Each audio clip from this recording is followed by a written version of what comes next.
Hi, everybody. I'm Peter Zerfley with the Community Justice Project, and along with Louise Hayes from CLS, we'll be doing this presentation.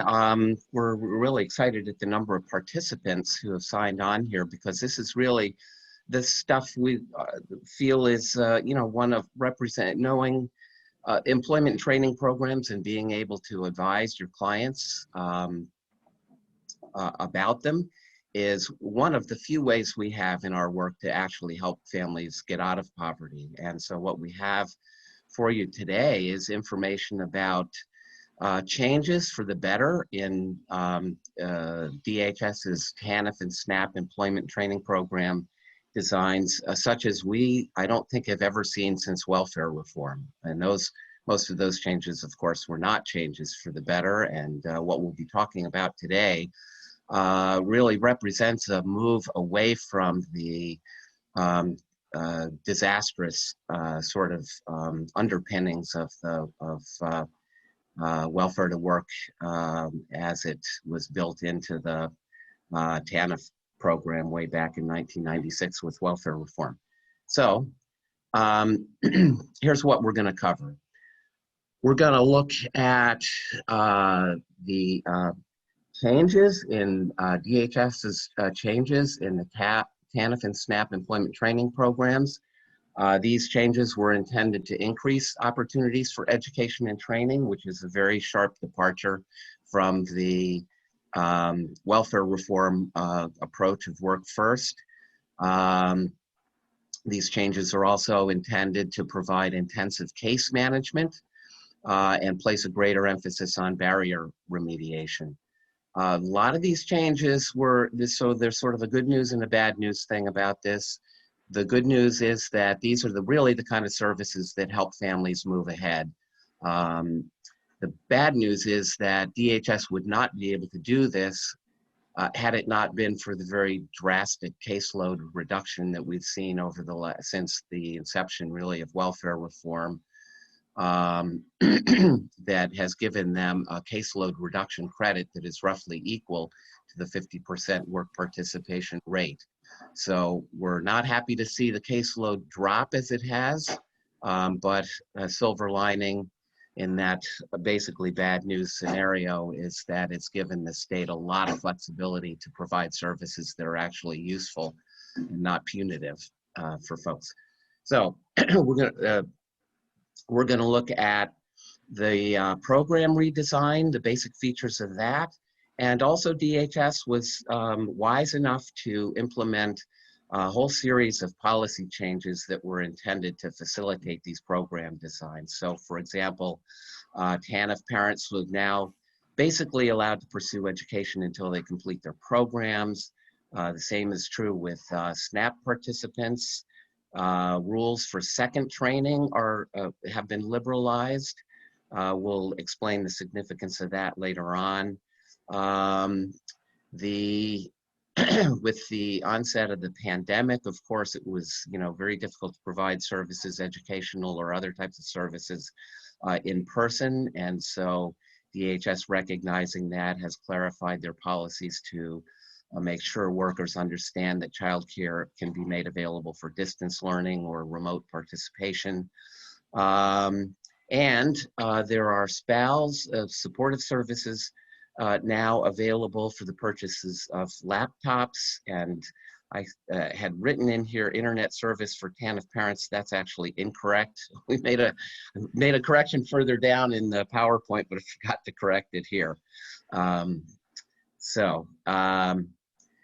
Some of the additional topics that we'll cover are a new work expense deduction for TANF recipients that basically makes it possible for parents who go to work to keep more of their earnings before they lose eligibility for TANF. And then Louise will also talk about, give you an update on the ABOD situation. It seems to be ever changing. But before we get into the changes, we thought it would be a good idea to kind of go over some of the basics about employment and training programs. And really, in some ways, this slide is the most important of all of the slides in the presentation because it's so critical that that our clients, parents who are mostly single parents, mostly moms on TANF or SNAP, understand the world of possibilities that exist for them in the employment and training world.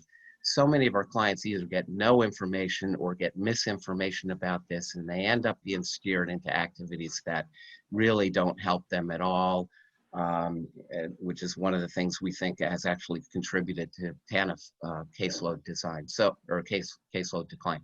So if you have the opportunity to have contact with your client before they are enrolled in a program, these are the things you want to go over with them.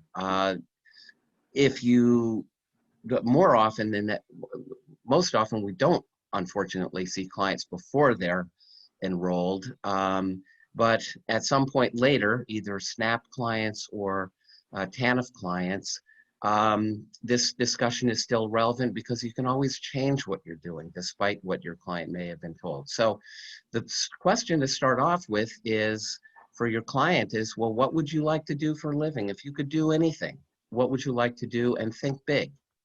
And then we look at what education or training might be needed to qualify for the type of career they have in mind. And we've seen clients, go from really no training at all to registered nursing programs and other jobs in the health profession that pay really, really well. The next thing we want to look at is whether your client may be eligible for an exemption or good cause. And that may seem a little counterintuitive because we're just talking about what training programs they might want to be enrolled in. But it is relevant because clients who are exempt or have good cause can volunteer to participate. And as we'll discuss later on, it's easier to participate as a volunteer than it is as a mandatory participant.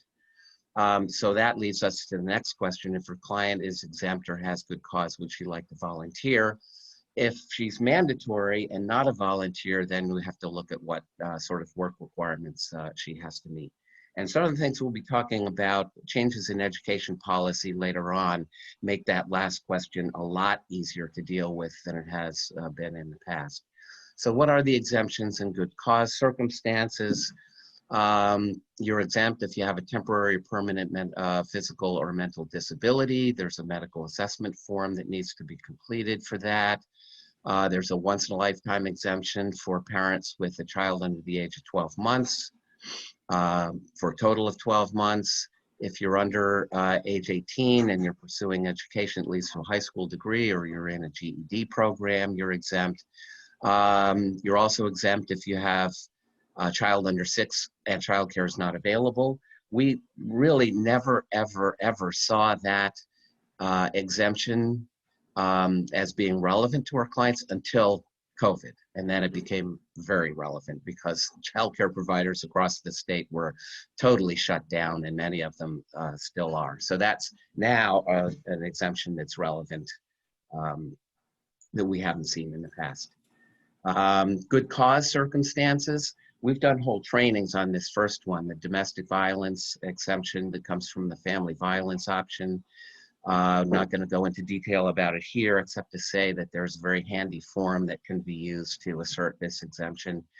There's a caregiver exemption for those parents who are providing care for a disabled family member, usually a child who's living in the household. If the family is homeless or having a personal emergency that would hinder their participation, they can get good cause for that.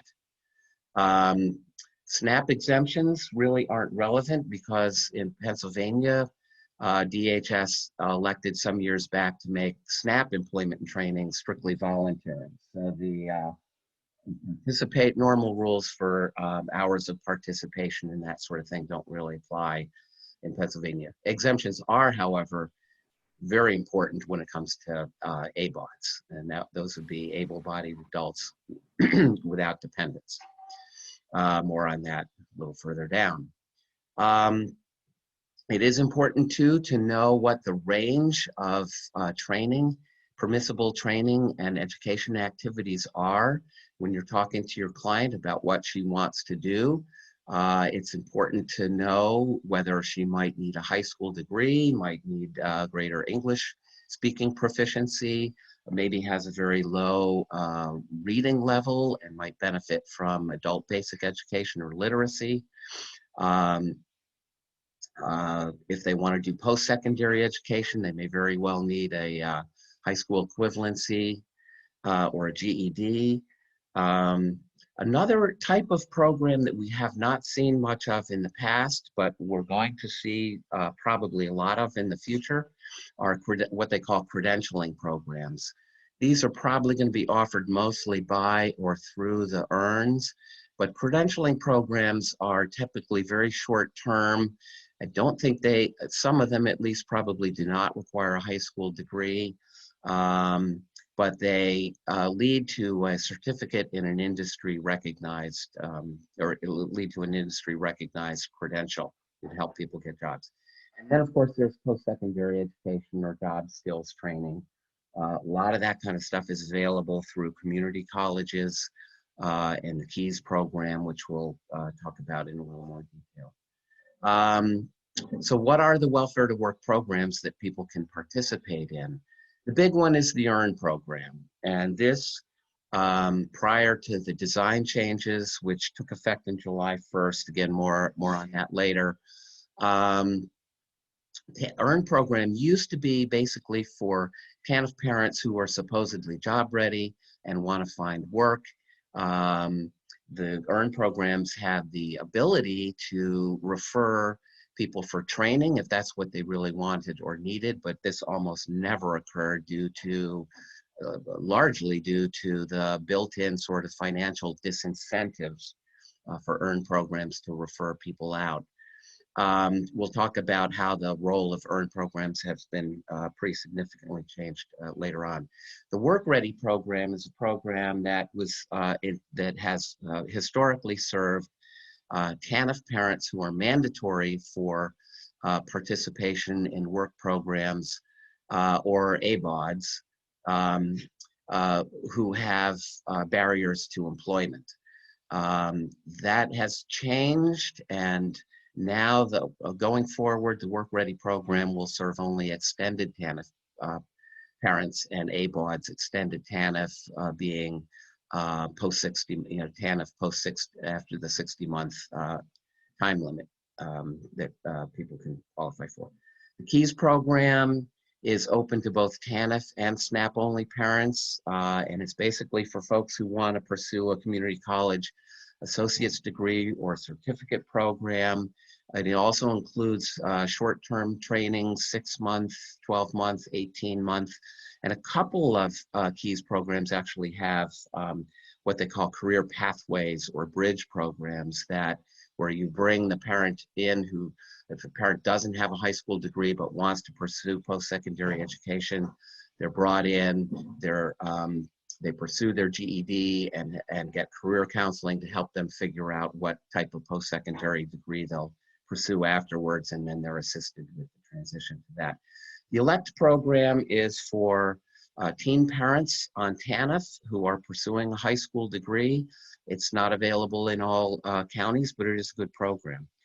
And then there are self-initiated. So these are the folks who initiate some kind of training on their own. This also is known as being in a CAO-directed activity. One change we're seeing with the redesign is that those folks who used to report their hours to the CAO will now be basically assigned to an EARN program, and even though they won't be getting their services from the EARN, they'll be getting case management, and that's who they'll report their hours to. The volunteer policies for TANF folks are really important. There are probably more TANF parents who are exempt or have good cause than who are mandatory. And we want to take full advantage of that for reasons that will become apparent in a moment. But the most important thing to know here is that for your clients to know is that if you're a TANF parent and you're exempt or have good cause, you can volunteer to participate in any of the education or training programs that are available to the mandatory participants. However, you have to have that activity approved on the agreement of mutual responsibility, or you won't be able to get supported services or childcare for it.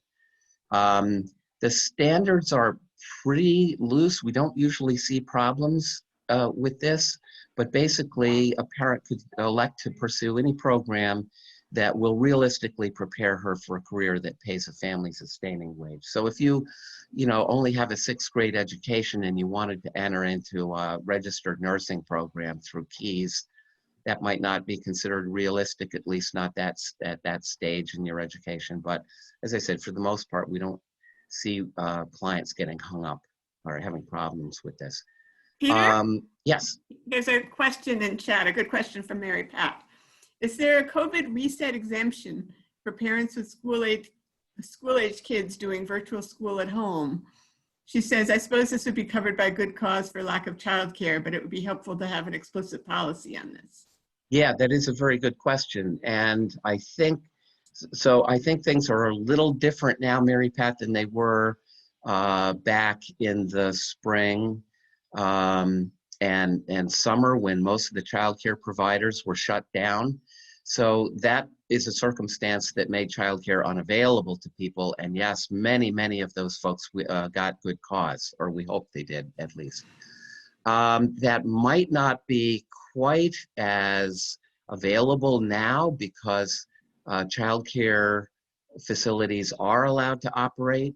And on top of that, you can get, as Louise will discuss later on, there's a recent policy clarification that clarifies that parents can get childcare for subsidies for distance learning or remote participation. Well, actually just distance learning. Does that make sense? So so let's take a situation here. Let's say you were on TANF back in June and you were required to participate in a program, but the childcare provider was closed down. You had your kids at home with you, having to watch them and participate at the same time. That would have been a good cause circumstance. Now, if childcare were available, as it probably would be, you could get a childcare subsidy for your child to be in childcare while you do distance learning from home. And so good cause in that circumstance would not be available. Does that make sense? I think the question is about if the kids are doing distance learning. Essentially, Oh, I'm sorry. Their school is closed. I would think so. Because that circumstance existed back in the spring as well, right? If the school was closed, then that was considered good cause because DHS recognized that you can't both be participating yourself and caring for your kids. So yes, I would think that would still be true, at least for, in a hybrid situation for the days that the kids are home. And so maybe it would reduce your hours of mandatory hours of participation, or if the kids are home all day or you've chose to have them be home, as many school districts are allowing, then yeah, I think you'd probably have good cause in that circumstance too. Hasn't been tested as far as we know, that theory. If anybody has a case like that, you should let us know. Okay, back to the volunteer policy. Importantly, volunteers are not subject to work sanctions, nor are they subject to the normal TANF hours requirements. But you do have to participate for the number of hours specified on your AMR. So in some cases, a parent may have a disability that precludes participation a full 20 hours a week, but they could do it for 10. And so if they're participating in a program for 10 hours a week, then they have to do those 10 hours in order to get their childcare and supportive services. The SNAP employment training volunteer policy is actually very similar. Like their TANF counterparts, a SNAP-only parent can volunteer to participate in any education or training activity that would prepare her eventual employment. That activity has to be approved on an employment development plan, which is kind of the food stamp equivalent of an AMR. There are no hours requirements for SNAP ENT, but like with TANF volunteers, you have to be participating for whatever number of hours your program requires in order for you to be able to qualify for childcare and supported services like books, school supplies, transportation, clothing allowance, etc. The childcare and supportive services for various things that might be needed to support an education or training activity are available to SNAP-only volunteers, almost to the same extent that they're available for TANF, but not quite. So a few things like car purchase allowance or payment for car registration, inspection, driver's license, etc., are not available. The policy that allows TANF parents to get SPAL for laptops are not available to SNAP-only folks because of federal rules. If their provider has a laptop loan program, they may be able to get a laptop through those programs. Louise will be talking about that a little later on in the presentation.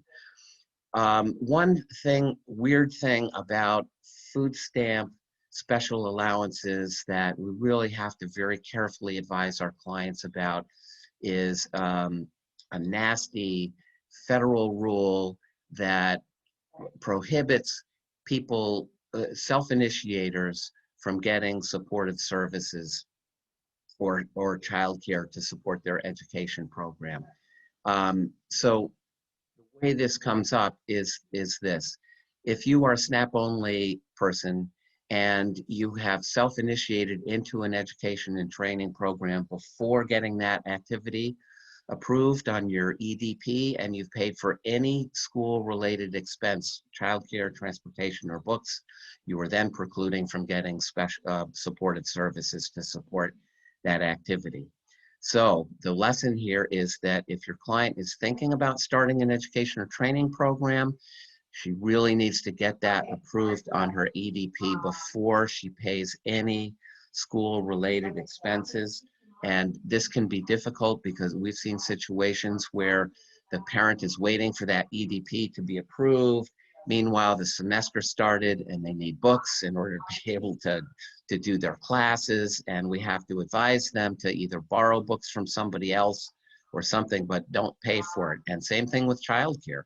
I'd have to put together some kind of childcare for your kids that doesn't cost you anything, that you're not paying for, in order to be able to eventually get childcare coverage for that.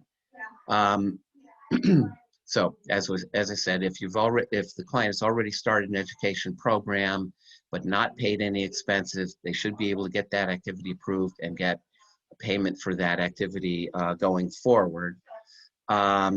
If your client has already paid expenses, let's say for this fall semester, and they can't get special allowances for that, what they should do is get this activity approved on their EDP right away, so that come spring semester, they'll be able to qualify for the supported services and childcare. We developed years ago at CJP, Sheila and I developed a flyer for SNAP volunteers after many of our clients went to their caseworker and said, I get food stamps and I'd like to go to school. Can I get help? And we're told, no, we don't have any program for that. So we realized that what these clients really need, because caseworkers either don't know about this program or don't want to acknowledge that it exists, we developed a script for parents to use. It's in the flyer. The flyers, I think, are posted on the plan website in connection with this presentation. And So this is just to give you a sense of, you know, how the script goes. It's, you know, like a lot of things in welfare, it's really important that the client use the magic words. If they say that, you know, that it's important to mention the employment development plan in order to, you know, sort of impress upon the worker that they actually know what they're talking about. Of course, workers should be telling all their clients about this and helping them learn about these things, but as we know, that doesn't happen. So this is the script, and you can get the actual flyer on the plan website.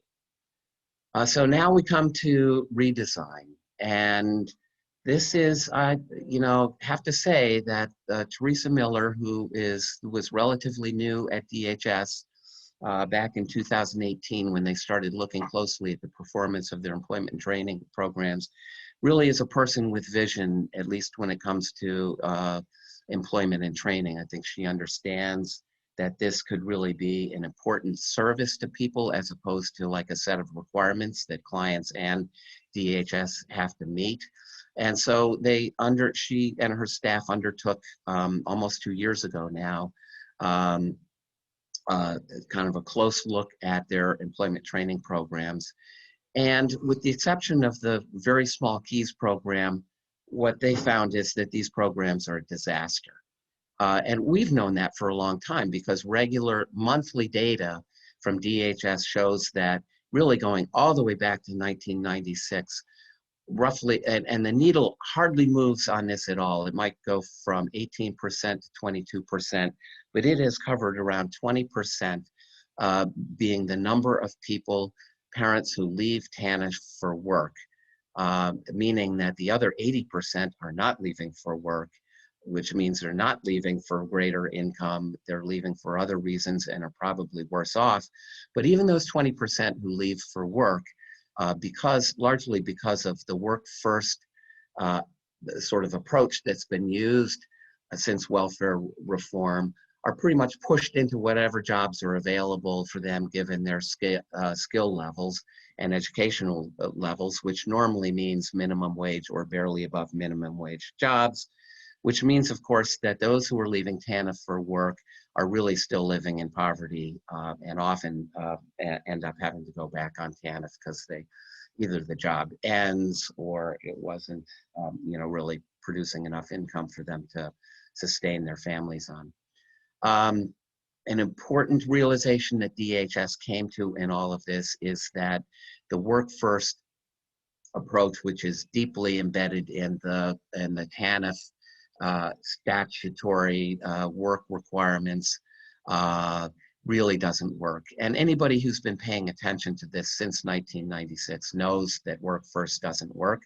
And one of the main reasons why it doesn't work is that many folks who end up on TANF don't have the education levels or skills to get work that pays a decent wage. And as unskilled workers, they get the worst jobs, they're replaceable in the labor market. And so those folks have basically continued to churn on and off welfare since the inception of welfare reform. So in 2019, DHS began a process to redesign its E&T programs.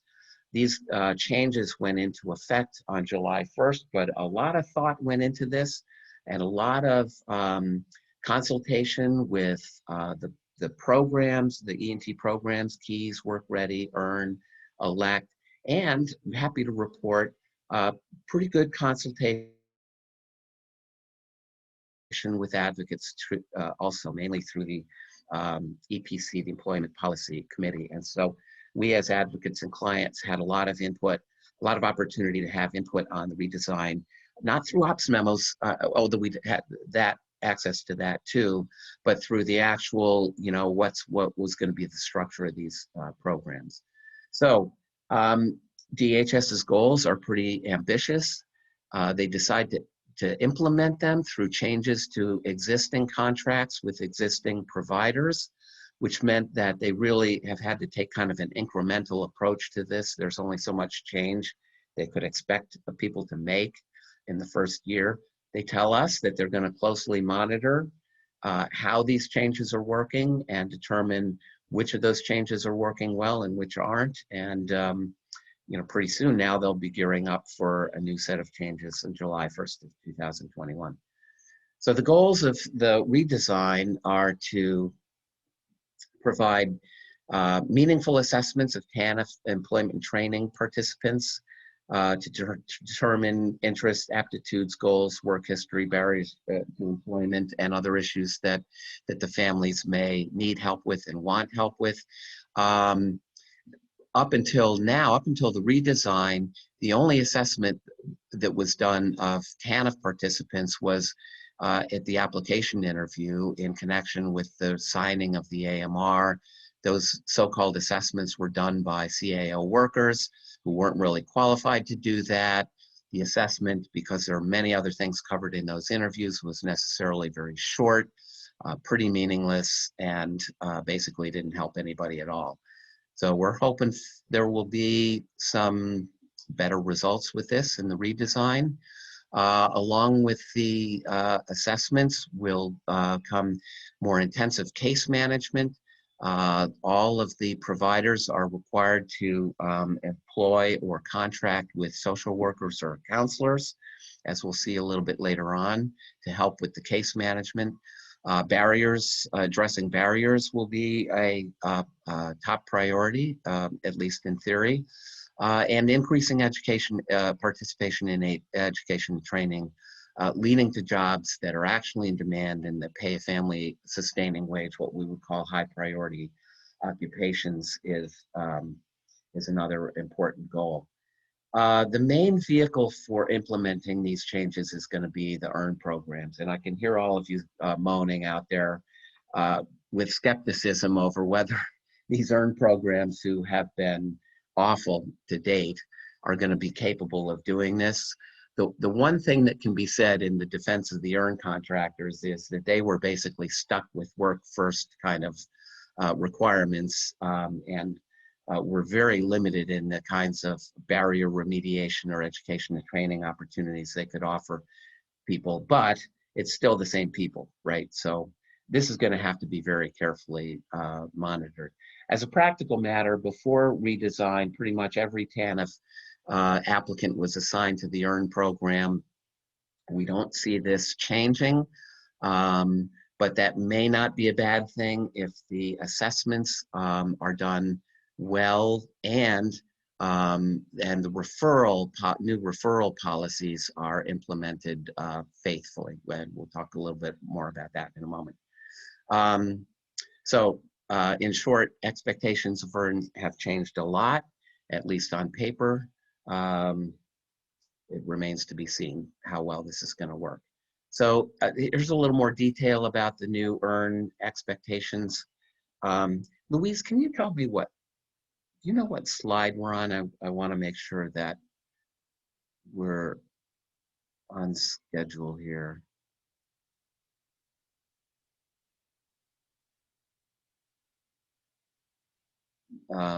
You're muted, I think. While you guys try to figure this out, I'm going to take the opportunity to launch the first CLE poll box. For attorneys participating on the session, please respond to the question on your screen right now. And it'll be up for 1.5 minutes. Oops, somehow it closed. Let me relaunch that. Peter, we're on slide 21. You're doing fine. Oh, okay, good.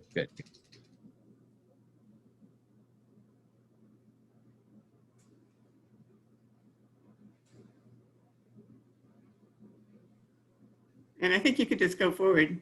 Yep, Okay, yeah, I was trying to figure out how to do my CLE. Oh. I've got you covered. Okay, thanks.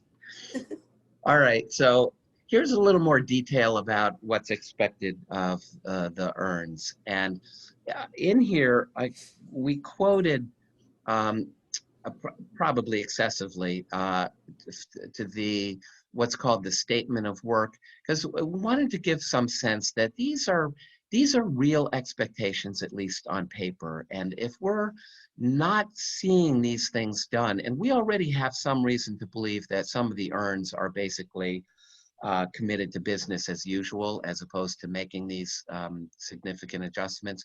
We really need to know about that. We do have good access to DHS to deal with some of these things if they become issues. So we want you to know that DHS was serious about this, so hence the quoted language.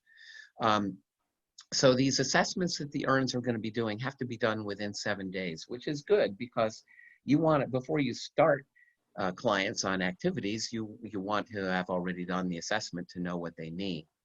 So these are supposed to be in person. I think that's going to have to include sort of remote in person. I mean, in other words, still one-on-one, but obviously not necessarily in the shared physical space. And the assessments are really pretty broad and ambitious and cover a range of domains and DHS was really aiming at getting at what they call social indicators of health. So these things cover a lot having to do with education background, work background, barriers, etc. And you know, hopefully this will work well. We are a little skeptical about whether this is a skill set that the EARN programs actually have, and also have concerns about how these assessments are approached. Many of these areas are kind of sensitive, you know, involving domestic violence, drug use, criminal history, and that sort of thing. We think generally it's a bad idea to just ask the client who you just met whether she's a victim of domestic violence or abuses drugs. And DHS didn't really impose any standards along those lines. So here again, gonna have to wait and see how this goes. So the assessments will be used to develop individualized employment plans, which are a little more detailed than the AMR. They've had these for a while. This is a long-standing sort of EARN policy. But the hope is that with meaningful assessments, these IEPs will be more detailed and more on target.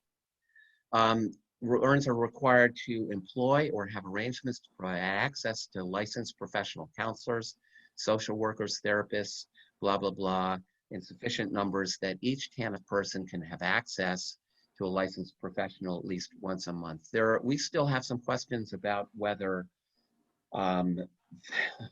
this is going to be voluntary or not. Like, do I have to talk to this counselor or therapist, or as opposed to, you know, we have professionals available if you would like to meet with one. The EARNs will be required to provide or refer TANF participants to formal credentialing programs or trainings. And we've been told that credentialing in this context means not just the credentialing programs that I mentioned before that are super short term, but also post-secondary education or job skills, post-secondary job skills training. So the participants are required to be informed about skill certifications for specific industries, i.e. Credentialing programs, opportunity to do adult ed or post-secondary education. And this is something that we really fought hard for with DHS through the EPC, is that they require the EARNs to facilitate transfer of participants to other DHS employment training programs that they might be well suited for. And so the statement of work names KEYS and ELECT specifically. Just as an aside, the KEYS program, which is basically a community college program for, provides access to community college programs for TANF and SNAP persons, used to be run about an average of maybe 800 to 1,000 participants at any point in time. The vast majority of those participants initially were TANF recipients, and a small number were SNAP, and those proportions have basically flip-flopped. So that at the current moment, there might be between 100 and 200 TANF parents in the KEYS program. The rest are SNAP only. And we're thrilled with SNAP only folks having access to the program, but we're not too thrilled that the number of TANF participants has dropped. And this has largely to do with the fact that EARN historically has been a black hole. So once a TANF person is referred in there, there's no getting them out.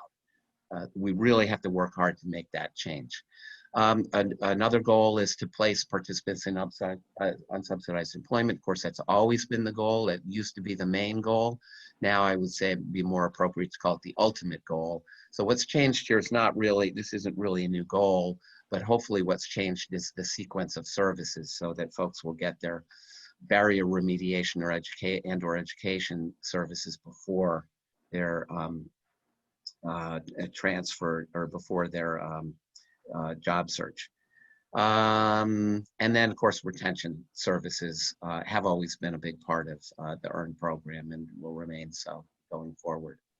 Another thing that the EPC pushed for is EARN Keys collaboration plans, a requirement that EARN programs and Keys programs work out plans for making sure, and this applies to elect also, not just Keys, so that the plan is devised to ensure that TANF participants in the EARN program learn about the Keys program, have an understanding of what's offered there, have an opportunity to get that information directly from the Keys programs, and that there be a process for identifying parents who want to go that route and for transferring them to the Keys program if that's what they would really like to do and they're otherwise qualified. Let's see. In combination with these collaboration plans is a new incentive, payment incentive for the EARN programs that Louise will cover, that hopefully reverses the financial disincentive that to referral that existed before and turn that into an actual incentive. Again, here, this is detail that we won't read through, obviously, but is really mostly intended to show you that we think that these collaboration, that DHS was serious about these collaboration plans. So this language in here comes from the performance implementation plans that every EARN program was required to complete and submit to DHS on August 15th. So these are the things that we're gonna expect should be happening for folks. And Louise, I think we come to your portion of the program here. Okay, you can hear me, right? I can. Great. Just because we've been sitting here listening for 45 minutes, everybody should just stand up and stretch. Just a tiny 15-second break here. This is a long time on a sort of detailed topic. Hopefully some of the stuff I'm going to be talking about, since I get the new stuff, should be interesting. So, and also do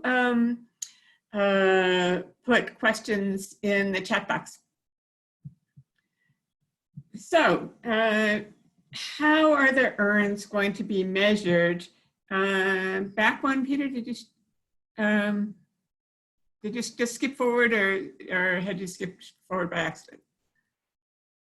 Oh, okay, great. One more, there. So how are the EARNs going to be measured to ensure that they actually redesign their programs and don't just do the same old, which is what we're worried about.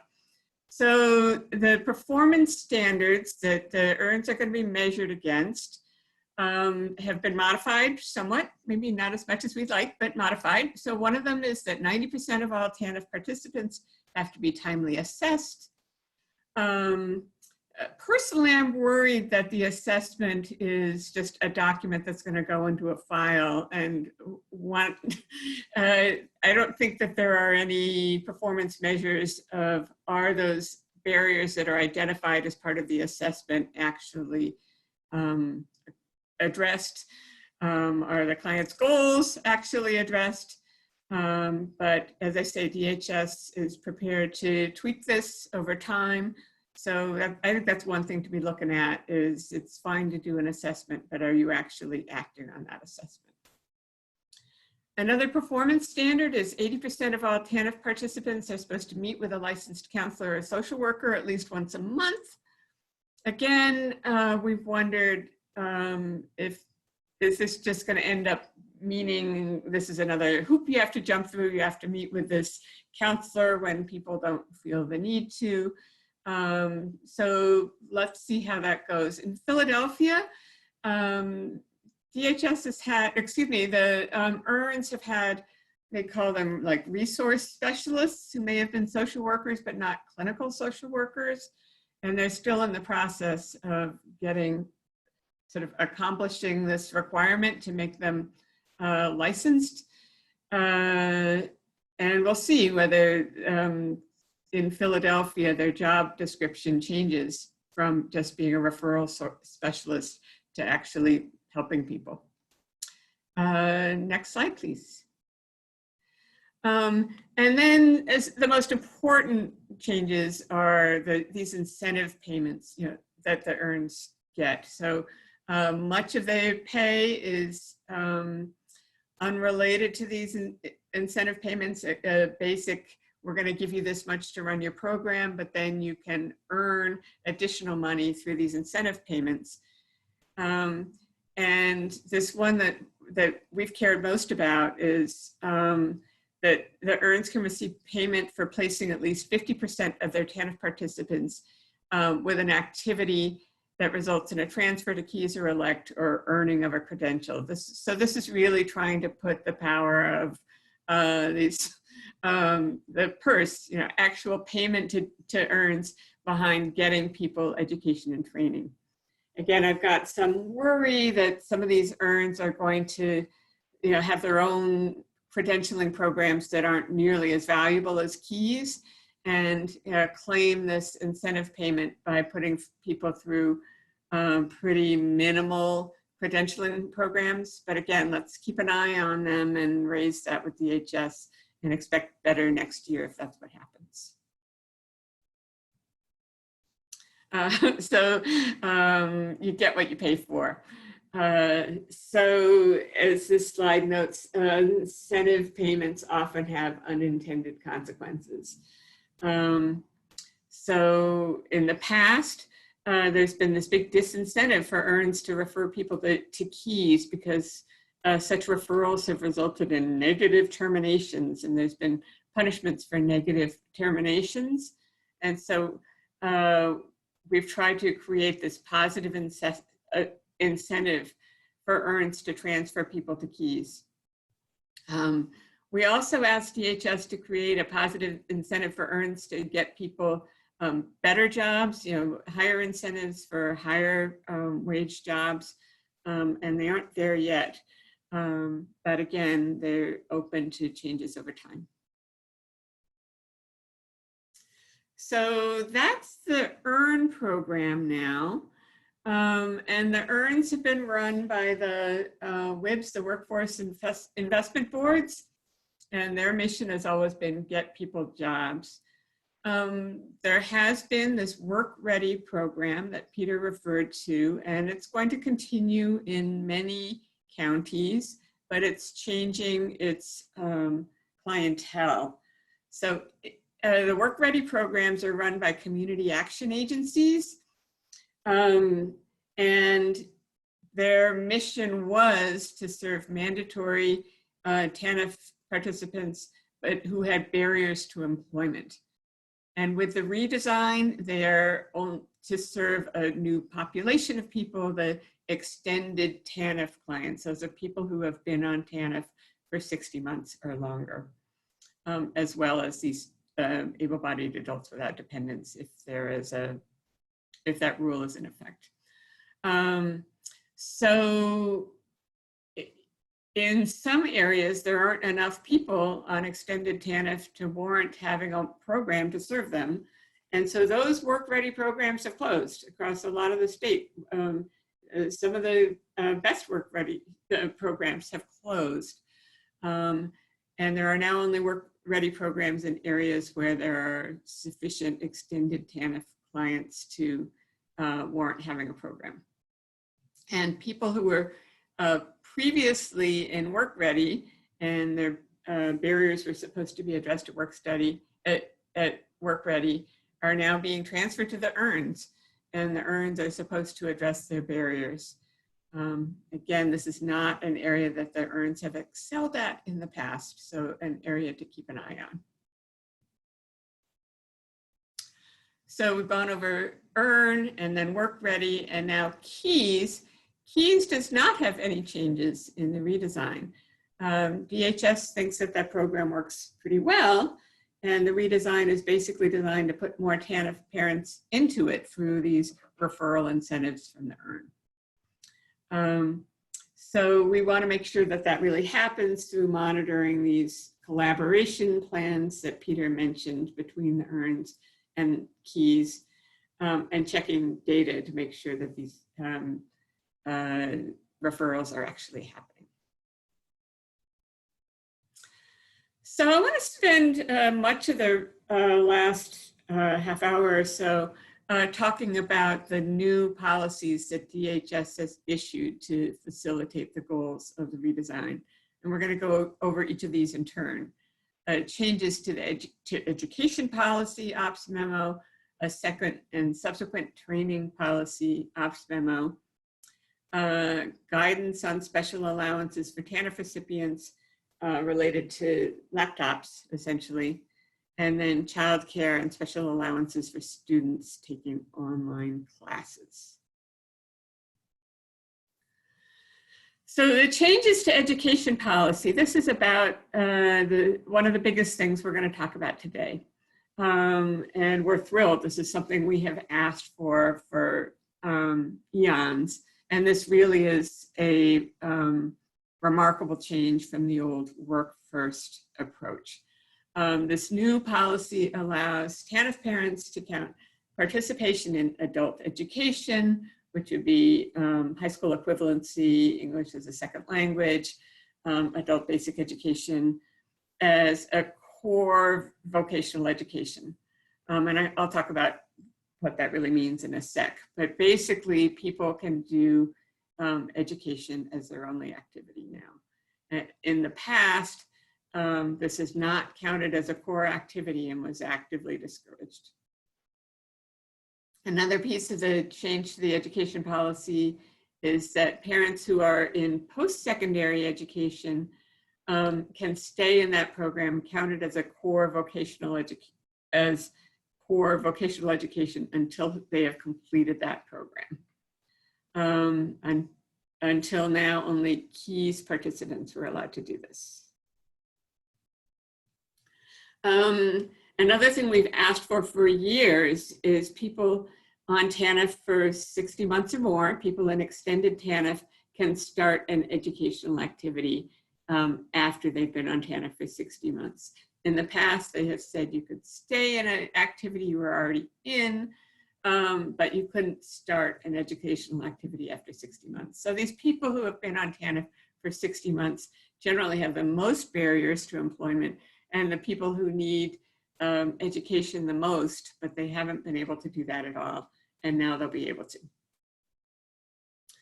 And then SNAP-only parents can pursue post-secondary education until they completed their program, whereas before they only had 12 months to do that as SNAP-only parents.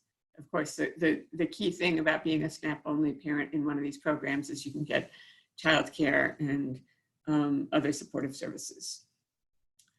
So what's the significance of these? Under federal TANF rules, people who are mandatory for participating in work programs has to engage in 20 hours a week of a core activity. And vocational education is counted as a core activity, but only for 12 months. And GED didn't count as a core activity at all.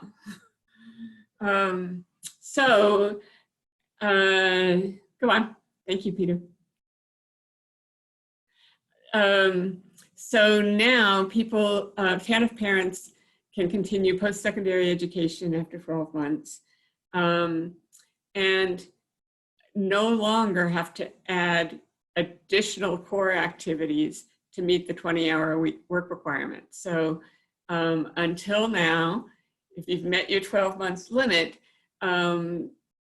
your schooling wouldn't count toward your 20-hour-a-week work requirement, and you would have to do work or community service for 20 hours and try to stay in school and keep up with your schooling and be a parent, which was just impossible or extremely difficult for so many parents. So now folks can stay in school and have that be their only work activity until they complete it. This is same too for SNAP-only parents who previously had a 12-month limit, can stay in a 2 or 4 year degree program and keep getting their child care supportive services as long as they need them. So just all of these are going toward the vision of folks on TANF or SNAP should be able to get the education they need to get a good job so that they don't need TANF or SNAP anymore, which I think is what everybody's always wanted and the system has not facilitated. So how does this work? TANF or SNAP only parents pursuing adult education, this would be high school equivalency, ESL, or adult basic education, or post-secondary education or job skills training, can do that for 2 years initially. And during those 2 years, they can get childcare and supportive services. And if they stay in the program, they won't be sanctioned. And then after 2 years, they can continue to stay in with 6-month extensions as long as they're making satisfactory progress. And we're going to talk about what satisfactory progress is in a sec. And there's no limit on the number of 6-month extensions. So people can stay in their program as long as they need to, as long as they're making satisfactory progress. So here's the definition of satisfactory progress. People can get 6-month extensions after their initial 2 years if they're enrolled in a program that leads to a high priority occupation as defined by the Department of Labor and Industry. So those high priority occupations, there's a whole list, it's long, and these are jobs that are in demand. There's real jobs out there and that pay a decent wage. So if they are preparing to get one of those jobs and they're maintaining a 2.0 grade point average, have completed an average of at least 8 credits a semester, and have completed all the developmental courses, those like prerequisites that may have been required. Those are the criteria for getting a 6-month extension. Next slide, please. Thank you. So that's the first new policy, was this one making education, really allowing people to get education that they need, which otherwise might have been time limited. The second one is, what if you already went through some sort of education or training program and you still don't have a job that's supporting your family? In the past, there's been circumstances where DHS has said, one and done. If you didn't get a job after we invested in you once, you're out of luck. And now they are expanding the circumstances under which folks who already got training can pursue a second or third. So if the first training was done without support from DHS, without TANF or SNAP, that doesn't even count. So especially people who went to some bad for-profit training program, that won't count against them in terms of qualifying for DHS-funded training.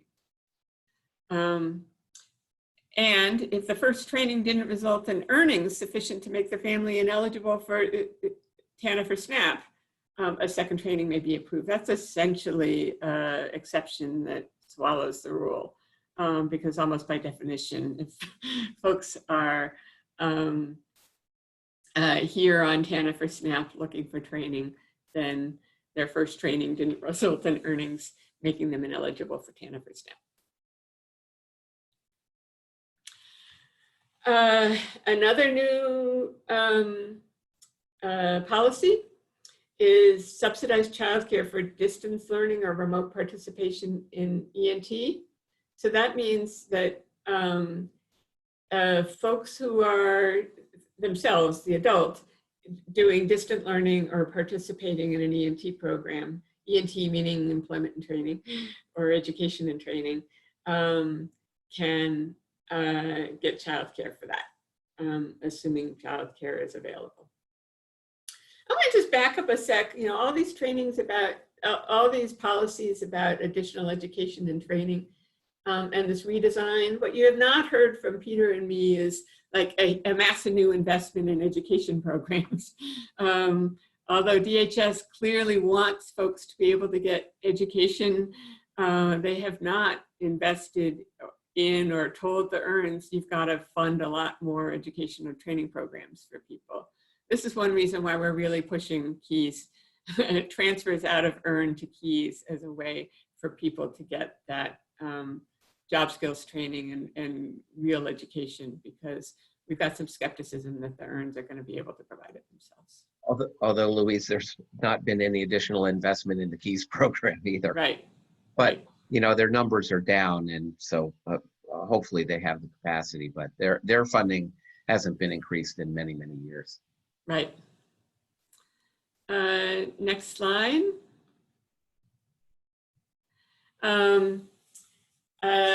Spouse for laptops, and here the title says internet connection. Unfortunately, DHS has not yet issued any policies saying that they will fund internet for people, but they have issued policies saying that they will fund purchases of laptops in order for people to participate in remote education training, education activities like KEYS, like education programs.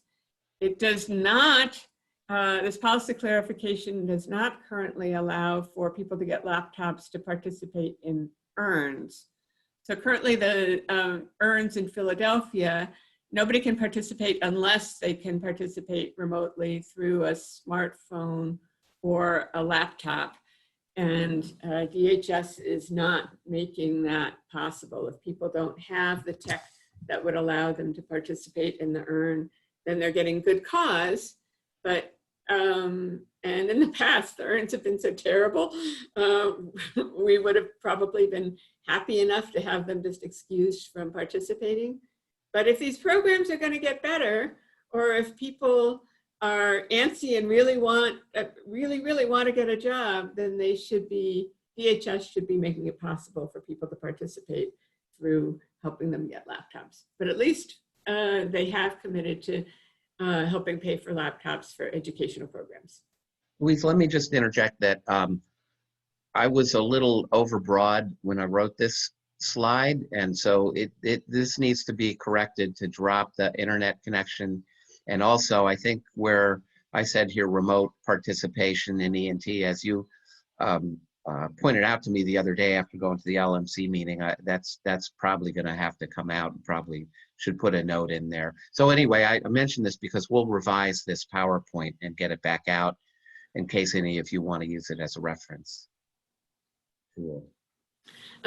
So they will pay for laptops for TANF participants for KEYS or educational programs, but not SNAP-only participants, as FNS, that's the Federal Food and Nutrition Service that oversees the SNAP program, prohibits states from paying for laptops with SNAP funds. But Pennsylvania did get a grant from the feds to provide loaner laptops to SNAP-only KEYS students. So students in KEYS who are on TANF who don't have laptops should be able to get DHS to pay for them. And if they're on SNAP, hopefully their KEYS program has these loaner laptops that the feds paid for. Transition to work. So somebody's gone through a post-secondary education program and now has a job. Hooray. They're still going to need help with childcare. They may also need help with children, with but childcare in particular. So how does that work? Next slide. So this is long-standing policy that probably most of you know. For folks on TANF, if you've been in a program and then or even if you haven't, if you find a job on your own, if you're on TANF and you leave for work, then you get automatically transferred to the low-income child care subsidy that used to be CCIS, which is Child Care Information Services, now Early Learning Resource Centers, or ELRCs. And those folks who were on TANF and get a job get childcare without going on a waiting list. And in fact, if you leave TANF for any reason and you get, except for a sanction, and you get employment at any time within the next 6 months, you can go back to that ELRC childcare program and be put on a childcare subsidy without going on a waiting list. But there's been a problem for SNAP childcare, which, just to a little spoiler, has gotten better. So the problem has been SNAP-only parents in education or training programs get childcare while they're in education or training programs through the SNAP program. SNAP pays for that. But SNAP education and training or employment and training programs don't pay for childcare for while you are working. So the problem has been that the SNAP student, gets her nursing degree and gets a job, and but then suddenly has to go on the childcare waiting list, which is awful. Just at the moment when she's ready to start the job, she has a waiting list and has to try to figure out childcare without a subsidy. So in 2018, DHS came up with something of a solution for this. They said that people who had been in SNAP ENT, which is employment and training programs, would get retention services for 3 months after they started their job, during which time the SNAP program would pay for their child care subsidy for those 3 months. And the hope had been that you would get to the top of the waiting list during those 3 months. As soon as you got the job, you'd get on the waiting list, and hopefully the timing would work out. But what they've now done, next slide, is they've ensured that the timing will work out by having a policy that says you finish school, you get on the child care waiting list, you have this 3-month retention period when the SNAP program is paying for your child care. And if at the end of those 3 months you still are on the waiting list, they're just going to enroll you in the low-income subsidy program without a waiting list. So they have solved this problem, which is wonderful, that we used to hear about a lot of people, SNAP-only folks going through training, getting a job, and then having the job prospect sabotaged by the lack of childcare. So this isn't yet spelled out in writing. We just learned about it last week. But if you see somebody in the situation, absolutely speak up, and we'll make DHS back up their words. So that is the end of all the TANF redesign stuff. And then I'm going to go in the last few minutes here to talk about the TANF work expense deduction and the ABODs very briefly. But do people have any questions? Louise, I'm not able to see any of the chat. If there's been any chat going on, I'm not able to see it. Oh, well, there hasn't been any chat since Amy thanked us for the stretch break and you for the great information. Okay. That's the last comment I see as well. Okay. Yeah. Okay. Hopefully we've been crystal clear, and so nobody has any questions. I know this is really dense, and so the PowerPoint should be available as a resource later when you say, didn't I hear something about that? Okay, one bit of really great news is that DHS is putting more money in TANF parents' pockets, TANF parents who are working's pocket. So here I put currently on this slide, but actually it was until today, TANF parents who work get a 50% earned income disregard. So that means in figuring out some of these TANF grant, half of their earnings count and half have been disregarded. And when this always drives me crazy, because when you think of folks in DC debating about tax policy, they say, oh, we can't tax people that say 39% of their income because that creates this great disincentive to work. We've got to tax people at a much lower rate, whereas TANF folks have essentially been taxed at 50%. And we all know it's more than that, because when people work, their SNAP also goes down, their subsidized housing may go up. So DHS has done something about this. Starting today, parents on TANF will get a 200% work expense deduction after the earned income disregard is calculated. So what this means, and this is another way of looking at it, is they're disregarding the first $400 of earnings in calculating the TANF grant. Your first $400 of earnings are free and won't reduce your TANF check at all. And I should say that this whole effort is the result of advocacy by the Coalition for Low-Income Pennsylvanians.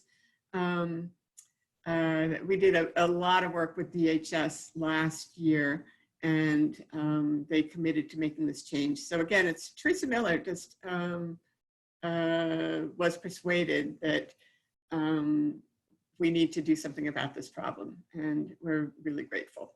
So here's an example of how the math works.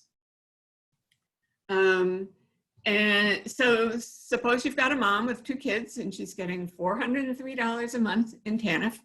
That same $403 a month that hasn't changed since 1990. And she starts earning $800 a month.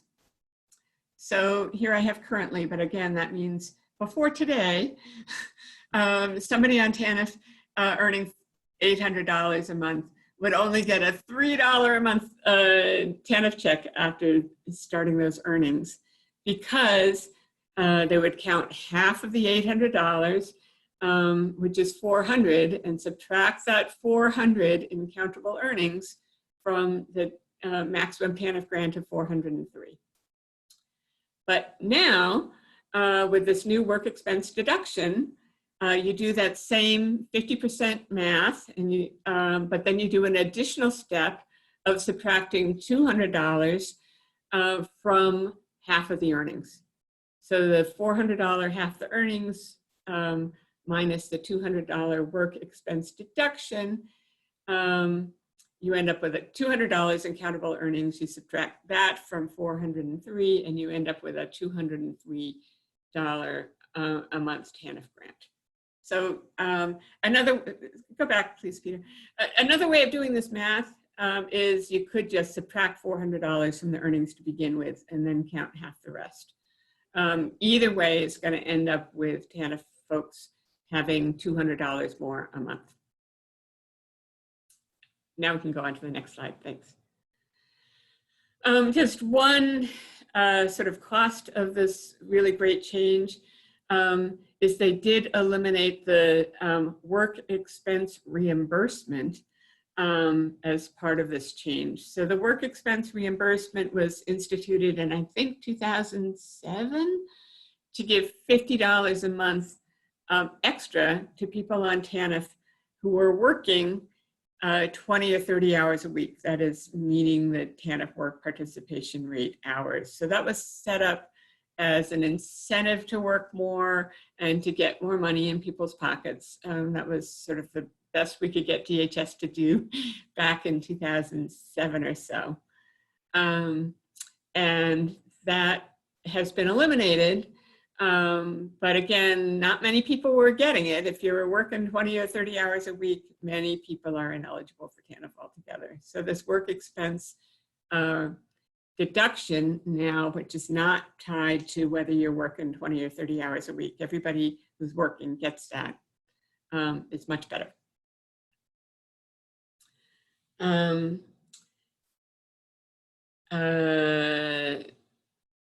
Final word here.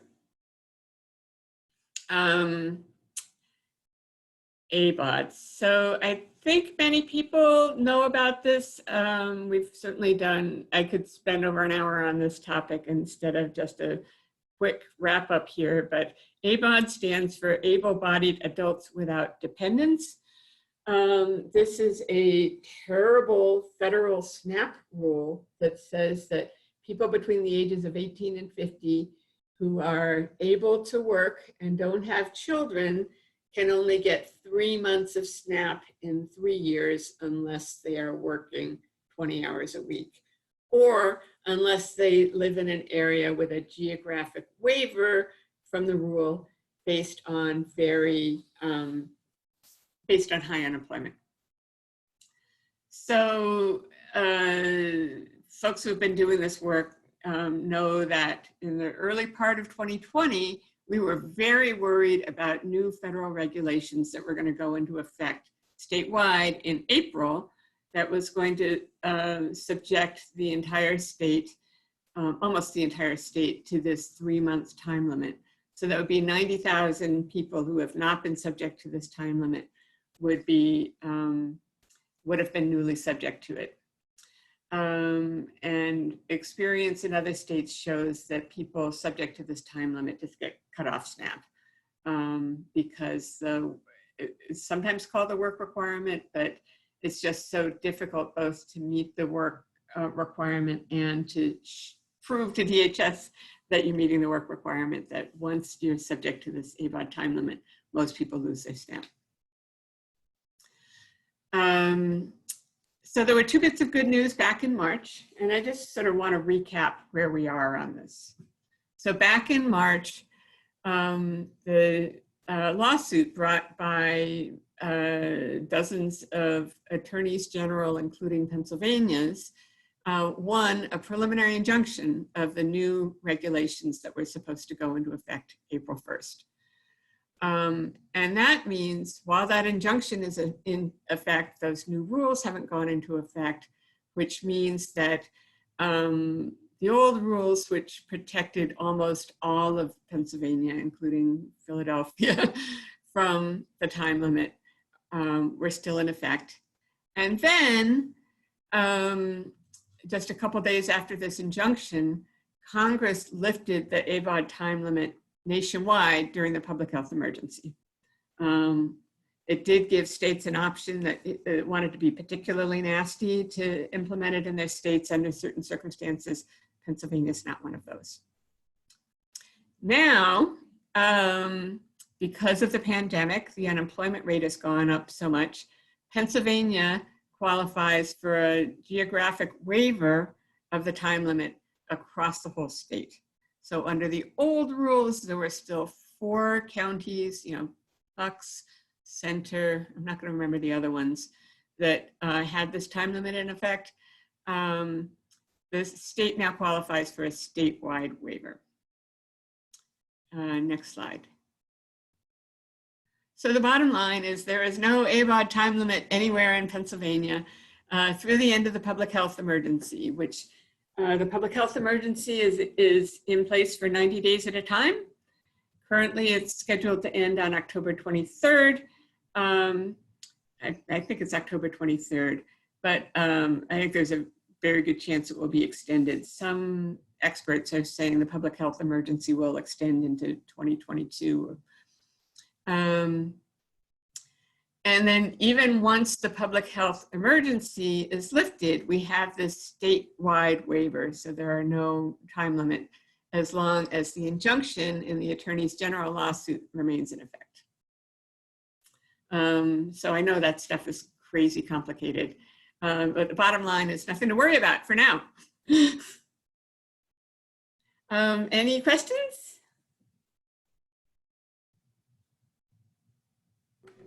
I don't see any questions. There is one comment from Susan Mihalik. I see many new folks in the audience. I hope you didn't lose them with all of the acronyms. Susan, thank you for that comment. I saw it early on. I've been paying attention. I think we have been identifying all the acronyms as we've gone, but you're right, this is dense stuff. And if there's new folks struggling with this, we're happy to chat with them. So if anybody else has any questions or comments, please type them now in the chat box. I'm going to launch the second of the 2 CLE polls. Attorneys, please respond for your participation in this session. And Louise and Peter, you don't have to respond. I'll Okay, thank you. Thank you. Uh-huh.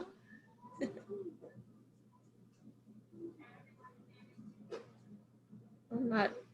Oh, here's some comments. Excellent presentation. So much good news due to so much great advocacy. Thanks.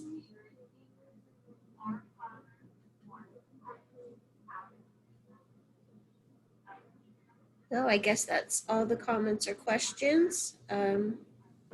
Kelly, this probably goes without saying, but you know, we really, this kind of work is a little bit different than a lot of other public assistance work, because going back to like the very first slide on framework for these cases and discussions to have with your client, there's a lot of planning involved in this, helping the client figure out what she would like to do and how she can do it, and then follow up to make sure everything, the allowances are in place, the, you know, doing okay with the coursework, et cetera, et cetera. And so we're, you know, we're available to consult on these cases because they, well, we would be no matter what type of case it is, but these really do require oftentimes discussion. It's not, these aren't really routine kinds of cases, and a lot of need for sort of individualized advice and consultation. Brendan has a good question here in the chat. Were there changes at the federal level that permitted Pennsylvania to do this? The answer is no. And in fact, the federal level sort of policy debate is totally paralyzed, and TANF was supposed to have been reauthorized years and years ago. And I think there's a lot of consensus in DC that a lot of what's was done in 1996 is misguided, but there has been no ability to move forward. Partly Robert Rector at the Heritage Foundation is still very influential and is still wedded to many of his ideas. The reason how Pennsylvania has been able to do this, as Peter alluded to in the beginning, sadly, is that Pennsylvania's caseload decline has been so dramatic. Folks may recall that the federal TANF work participation rate measures states on what proportion of TANF recipients are working in or participating in acceptable activities for 20 hours a week or 30 hours a week if their youngest kid is 6 or over. And states are expected to have 50% of their caseload in those activities. And that's just been this huge club over states forever. And it's been, because it's so rigid. And as we alluded before, education didn't count, as many of those activities are only counted for 12 months in a lifetime. But federal law says states, instead of having people in activities, can reduce their caseload and get equal credit for reducing their caseload as for actually helping people. And that's what has happened. You know, Pennsylvania's caseload, which was almost 500,000 people in 1996, is now around 90,000 people on TANF. And currently the comparison point is 2005, and our caseload has gone down by so much since 2005. Our effective work participation rate is 0 or close to 0, in which case the state is, the one silver lining is the state is freed up to make its own policy choices. There was a question on the chat box about when the updated PowerPoint will be available. I can't guarantee I will get that uploaded today, but if not, certainly by tomorrow at noon. You know, Kelly, if you wouldn't mind holding off on that, I'll get something to you later today, because there were, Okay. as we were going through this, we noted a couple other things that need to be adjusted. Okay, no problem. And we just have a comment I'll just read before we end. Many great changes on paper, very important to make sure that they're happening the way they were intended. You bet. Absolutely. Yeah. Yep. All right. Well, thank you, Peter and Luis, so much for joining us and sharing this information with us. Thank you to everyone who joined us, and have a good rest of the day. Thanks, everybody. Okay. Bye-bye. Thanks. Take care.